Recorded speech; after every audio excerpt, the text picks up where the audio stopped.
नमस्कार, मैं पूजा। आप देख रहे हैं फास्ट न्यूज इंडिया। खबर आ रही है जम्मू कश्मीर के जिला जम्मू से, जहां आज जिला विकास परिषद डीडीसी की बैठक आयोजित की गई। बैठक के दौरान डीडीसी पंडित सुरेश शर्मा ने क्षेत्र से जुड़े कई अहम मुद्दों को जोर शोर के साथ उठाया।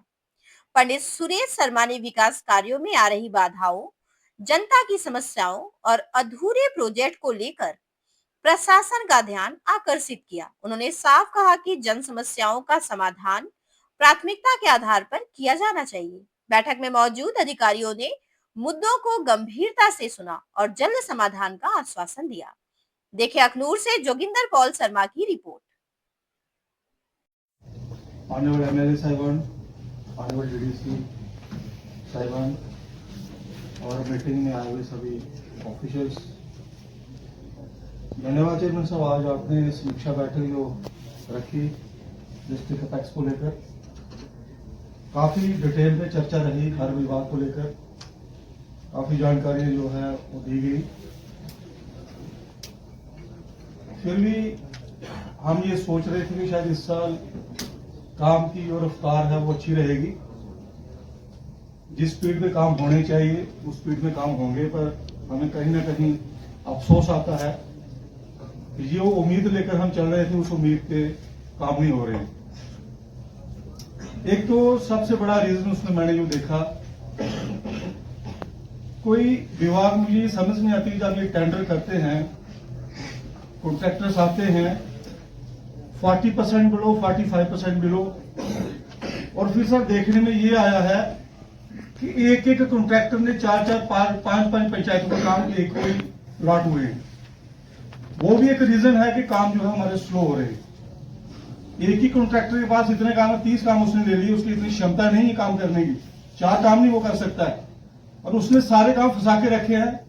आजकल के चक्कर में वो टाइम मिलता रहता है जी, आज शुरू होंगे, कल शुरू होंगे। पिछले दिनों मैंने ब्लॉक मेहरा मांदने को भी रिव्यू किया, मेरे वीडियो ताहिर जी यहाँ बैठे हैं, ब्लॉक चौकी चोरा का भी रिव्यू किया। इन्होंने भी बड़ा कॉन्फिडेंस से ये बात कही कि 15 नवंबर तक सब के सब काम स्टार्ट हो जाएंगे। इन्होंने ठीक कहा, इनकी कार्य प्रणाली पर मुझे कोई शक नहीं है। ठीक है, इन्होंने एफर्ट्स किए हैं, अच्छे ऑफिसर हैं, बट कहीं ना कहीं मैं समझता हूं कि जो अलॉटमेंट हुई है, हमारे एग्जीक्यूटिव इंजीनियर कौन आ रही डब्ल्यू के हम नहीं जानते हैं उनको, अगर आए हैं शक्ल थोड़ी आपने दिखा दी प्लीज, जनाब हैं, तो मैं इनसे भी ये रिक्वेस्ट करूंगा कि ये भी कभी फील्ड में निकलें। एक तो इनके पास स्टाफ की बहुत ज्यादा कमी है, इंजीनियर्स है ही नहीं, टेक्निकल असिस्टेंट्स हैं, कितनी नॉलेज उनको है, तो जो काम हो भी रहे हैं चेयरमैन साहब, उनकी क्वालिटी जीरो है। ये भी हमें बड़ा दुख होता है कि लोगों का पैसा है, लोगों की बेहतरी के लिए वो पैसा आता है। जब कोई 2 लाख का काम, 4 लाख का काम 40% या 45% लो पे जा रहा है, फिर जो कॉन्ट्रैक्टर काम करने आता है उसकी क्वालिटी जब हम देखते हैं तो रोना आता है देख के। तो कहीं ना कहीं मैं समझता हूं कि ये डिपार्टमेंट की बहुत बड़ा फेलियर है। जो हमारे इंजीनियर्स हैं वो पूरी ईमानदारी से अपनी ड्यूटी नहीं निभा रहे हैं। वो शायद जरूरत नहीं समझ रहे कि हम फील्ड में जाएं, काम की क्वालिटी को चेक करें।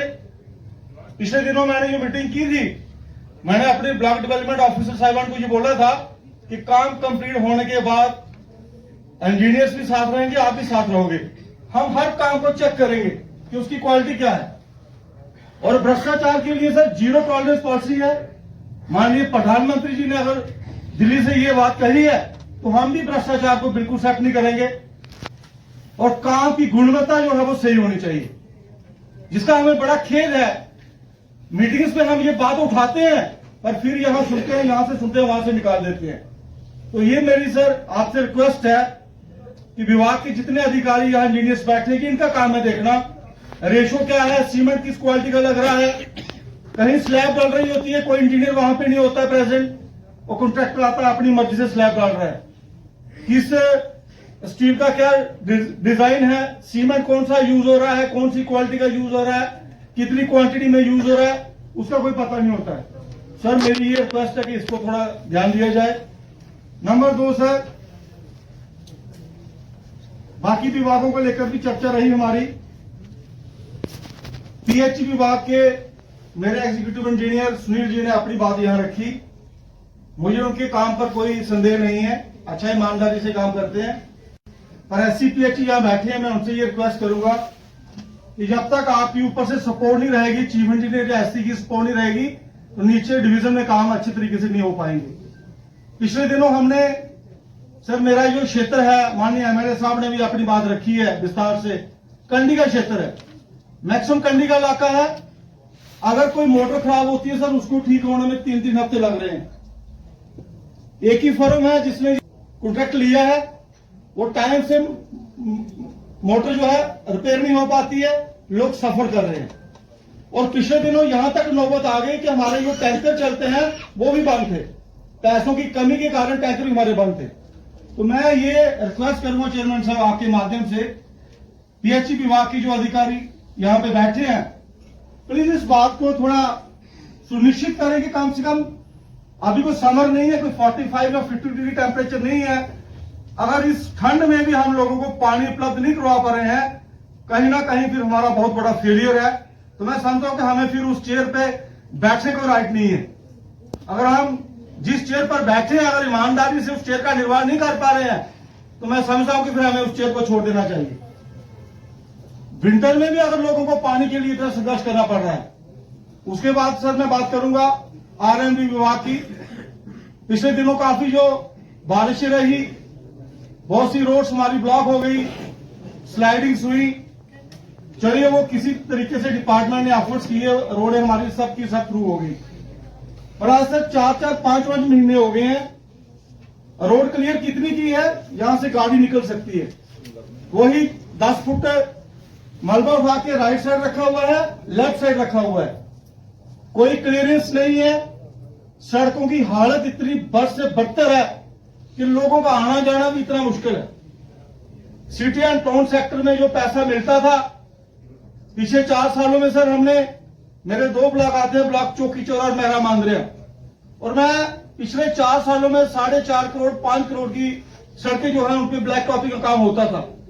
पर ये सरकार आई, हमने सोचा सरकार बनने से डबल फायदा मिलेगा हमें, पर इस साल सर हमें इतना अफसोस है, जहां हम 4.5-5 करोड़ रुपए खर्च करते थे, इस साल 1.5 करोड़ रुपए हमें टोटल मिला।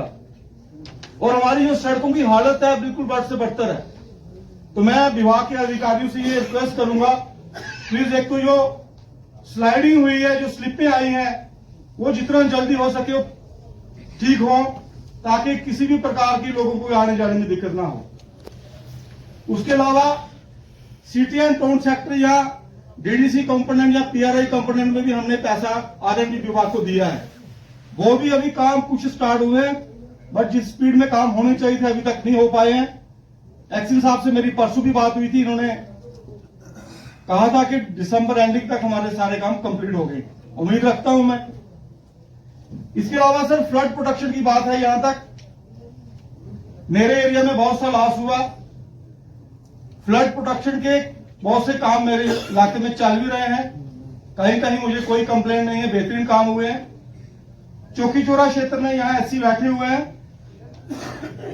चौकी चौरा क्षेत्र में कल मेरा वहां पे टूर था, वहां कुछ लोगों ने ऑब्जेक्शन किया है, कुछ आपके विभाग के अधिकारीगण पर्टिकुलर किसी पार्टी के लोगों के काम कर रहे हैं। वो बिल्कुल सर बर्दाश्त नहीं किया जाएगा। वो पैसा लोगों के लिए आया है, जहां जहां डैमेजेस हुआ है, जहां लॉस हुआ है, जहां स्लाइडिंग हुई है, वो काम वहां पे होना चाहिए, पर्टिकुलर किसी व्यक्ति के नाम पे नहीं होना चाहिए। या किसी एक पार्टी का कार्यकर्ता है तो वो कहेगा जी मेरे कहने पे ही काम होगा, ऐसा नहीं होगा। उसमें बिल्कुल ट्रांसपेरेंसी चाहिए हमें, और जहां जहां भी जिस गांव में जितना लॉस हुआ है उस हिसाब से काम किए जाए, कोई उसमें पार्शियलिटी जो है सर नहीं होनी चाहिए, ये मेरी आपसे रिक्वेस्ट है। उसके अलावा सर काफी मेंबरान ने ये बात रखी है, माननीय एमएलए साहिबान ने भी ये बात रखी है। जहां तक स्कूलों की बात है, हमारे सीओ साहब पिछले दिनों हम इनके काम को अप्रिशिएट भी करते हैं, पर अभी बहुत सा कुछ करने की जरूरत भी है। पिछले साल हमने जो डिमांड्स रखी थी एजुकेशन सेक्टर को लेके, समग्र शिक्षा में या डिस्ट्रिक्ट अपेक्स में जो स्कूलों की हालत थी, मेरे बहुत से स्कूल चौकी चौरा क्षेत्र में ऐसे थे जहां जब बारिश स्टार्ट हो जाए तो बच्चों को छुट्टी करनी पड़ती थी। अभी पिछले दिनों जो लिस्ट एक आई है, मैंने पढ़ी, वो जो हमने डिमांड्स प्रोजेक्ट की थी वो स्कूलों का पैसा हमें मिला है। इसके लिए मैं विभाग का शुक्रिया करता हूं, जनाब का भी शुक्रिया करता हूं। पर इसके साथ साथ कहीं कहीं हम देखते हैं कि अभी रैशनलाइज करने की जरूरत है। स्टाफ जो है सीओ साहब, कुछ कुछ स्कूल आपके ऐसे हैं यहाँ पे 10 बच्चे हैं या 12 बच्चे हैं, 4 टीचर हैं, और कहीं 100 बच्चा है तो वहां पे 4 टीचर हैं। ये थोड़ा आपको देखना पड़ेगा, कहीं भी स्टाफ की कोई दिक्कत ना आए। जैसे मेरा हाई स्कूल गार है, तो वो हाई स्कूल के साथ साथ वहां स्टाफ की बहुत ज्यादा कमी है। पीछे 4 टीचर थे, अभी आपने कोई 2 टीचर और वहां भेजे हैं, और उससे भी काम चलने वाला नहीं है। मैं आपको पूरी डिटेल जो है वो रखूंगा, और मैं उम्मीद करूंगा कि जितने भी ब्लॉक चौकी चौरा जोन और अखनूर जोन जिसमें मेरा मांगरा ब्लॉक मेरा आता है, जितने भी मेरे स्कूल हैं वहां पे स्टाफ की कमी को ठीक किया जाए। इसके साथ साथ हेल्थ विभाग के हमारे डॉक्टर खुल्लर जी आए हैं, ये बीएमओ भी रहे हैं मेरे वहां चौकी चौरा, बहुत अच्छा काम इन्होंने किया है। आज ये एज ए इंचार्ज सीएमओ बनकर यहाँ आए हैं। कुछ बातें इनके भी उसमें नहीं है, जैसे डॉक्टर्स की शॉर्टेज है हॉस्पिटल्स में। पिछले दिनों भी मैं डायरेक्टर हेल्थ से मिला था, हम उनके पास भी गए थे। सेक्टर में हमारे जो कमिश्नर सेक्रेटरी है उनसे भी हमने डिमांड रखी थी, सर जो हमारे प्राइमरी हेल्थ सेंटर है मेन, जैसे मेरा मेहरा मांद्रा का प्राइमरी हेल्थ सेंटर है, मेन प्राइमरी हेल्थ सेंटर है, दिव्यानी जी यहाँ बैठी हैं, इनका भी बहुत सा इलाका जो है तुंग गोल्डा केरी रास्ता वो सारा लोग उसी साइड आते हैं, और वहां पे डॉक्टर बिल्कुल नहीं है। एक डॉक्टर है वहां पे, वो भी, और वो 24/7 हॉस्पिटल हुआ करता था हमारा। 2 डॉक्टर नाइट में होते थे, डे में भी होते थे। वहां पे स्टाफ डॉक्टर सीएमओ क्वार्टर्स भी है, सारी फैसिलिटीज हैं। बट सर बार बार हमें ये बात कहनी पड़ती है, कोई ध्यान किसी का नहीं है। विभाग कहां सोया, हमें इस बात की कोई वो जानकारी नहीं है। चौकी चौरा का मेरा मेन हॉस्पिटल एक्सीडेंट हॉस्पिटल चौकी चौरा, अभी मैंने परसों वहां टूर किया था, मैं हॉस्पिटल भी गया था। इतनी खराब हालत है, वहां पे स्टाफ ही नहीं है। 50% से ज्यादा पैरामेडिकल स्टाफ, डॉक्टर्स वहां है ही नहीं, तो लोगों को काफी सफर करना पड़ रहा है। मेरी ये पुरजोर डिमांड है कि इन चीजों पे भी ध्यान दिया जाए। जो विभाग के अधिकारीगण यहाँ बैठे हैं, अपने जो उच्च अधिकारी इनके हैं उनको लिखें कि क्या क्या दिक्कतें यहाँ पे हमारे हॉस्पिटल्स हैं वहां पे आ रही हैं। इसके अलावा सर सेविंग की बात माननीय एमएलए साहब ने भी रखी है और कुछ मेंबरान ने भी रखी है, मैं भी इसकी सपोर्ट करूंगा सर। जो सेविंग जो है पिछले 4 सालों में जितनी भी सेविंग हमारी रही है वो हमें नहीं मिली है, तो हमारी ये रिक्वेस्ट है कि सेविंग का पैसा जिस भी एरिया का है वो सेविंग का पैसा वहां मिलना चाहिए। क्योंकि जनाब बेहतर जानते हैं कि जितनी हमारी रिक्वायरमेंट है, जितने हमें पैसे की जरूरत है, हमारा प्लान, हमारी डिमांड 10 करोड़ की होती है तो सरकार से हमें 1 करोड़ मिलता है मुश्किल से। तो लिहाजा आगे से ही हमें पैसों की इतनी दिक्कत है, पिछड़े हुए इलाके हैं, बहुत से रिमोट एरियाज हैं। तो सर मेरी ये पुरजोर डिमांड है कि एक रेजोल्यूशन अगर आप कौंसिल का ले लें, सरकार के समक्ष ये डिमांड पुरजोर रखें कि सेविंग का पैसा जो है वो कौंसिल को मिलना चाहिए। फिर हमारे जो जितने भी एमएलए साहिबान मेंबरान साहिबान बैठे हैं उसके हिसाब से जो है उसकी एलोकेशन की जाए। थैंक यू सर, इससे ज्यादा मैं कुछ नहीं कहूंगा। धन्यवाद।